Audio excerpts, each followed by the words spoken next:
Hi అండి, అందరికీ నమస్కారం. నేను మీ వేణుగోపాల్ రెడ్డి ఫ్రమ్ జోష్ ఇన్నోవేషన్స్ ప్రైవేట్ లిమిటెడ్, జోష్ institute of foreign languages. So ఈరోజు ఆంధ్రప్రదేశ్కి సంబంధించి AP ICET, Andhra Pradesh integrated common entrance test సంబంధించినటువంటి ఏదైతే ఉందో కౌన్సిలింగ్ నడుస్తూ ఉంది. ఏపీ ఐసెట్ విద్యార్థులు ఎవరైతే ఉన్నారో వాళ్ళకి సంబంధించి మా దగ్గర ఒక అద్భుతమైనటువంటి అవకాశం ఉందండి. ఇంటర్న్షిప్ ఆప్షన్ ఉంది. సో దాని గురించి కూడా నేను ఈ వీడియోలో మీకు చెప్తాను. మన దగ్గర ఏంటంటే 89 కెరియర్ గైడెన్స్లో జనరల్గా మేము ఇంటర్న్షిప్ అనేది ప్రొవైడ్ చేస్తాం. ఎవరైతే మేనేజ్మెంట్ ఎంబీఏ చేయాలనుకుంటున్నారో వాళ్ళకి సంబంధించినటువంటి ఇంటర్న్షిప్ ఇస్తూ, ఎంబీఏకి సంబంధించినటువంటి ఇంటర్న్షిప్ ఇస్తూ, సపోజ్ మీరు ఏపీలో చదివిన అనుకోండి, ఎగ్జాంపుల్ ఒక 35,000 రూపాయలు ఒక సంవత్సరానికి మీరు ఎంబీఏ ఫీజు పే చేయాలి. ఓకే, రోజు కాలేజీకి వెళ్ళాలి. ఓకే, 2 సంవత్సరాలకు వచ్చేసి 70,000 రూపీస్ మీరు ఫీజు పే చేయాలి.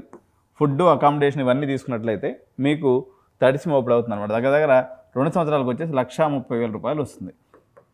సో ఏదో ఒక డిస్ట్రిక్ట్ హెడ్ క్వార్టర్లోనో లేకపోతే ఒక మండల హెడ్ క్వార్టర్లో నుండి మీరు ఈ చదువు అనేది చదువుకుంటూ ఉంటారు. అయితే మా దగ్గర ఏంటంటే సేమ్ మీరు చదివేటువంటి ఎంబీఏ కానీ ఎంసీఏని కానీ మేము ₹1 ఖర్చు లేకుండా మిమ్మల్ని చదివిస్తాం. సరే ఏంటి మీకు లాభం అంటే మేము ఇంటర్న్షిప్ ఇస్తామండి. మీకు మంత్లీ 10,000 రూపాయలు ఇంటర్న్షిప్ అనేది ఇవ్వడం జరుగుతుంది. 10,000 రూపీస్ పర్ మంత్ ఇస్తాం. సో డైలీ ఒక 10 అవర్స్ డ్యూటీ ఉంటుంది. అదేవిధంగా వీక్లీ 6 డేస్ ఇట్లా కానీ మీరు చేసుకున్నట్లయితే మంత్లీ 10,000 రూపాయలు మీకు ఇంటర్న్షిప్ ఇస్తాము. మీకు సంబంధించినటువంటి ఎంబీఏ లేదా ఎంసీఏ ఫీజుని మేమే పే చేస్తాం.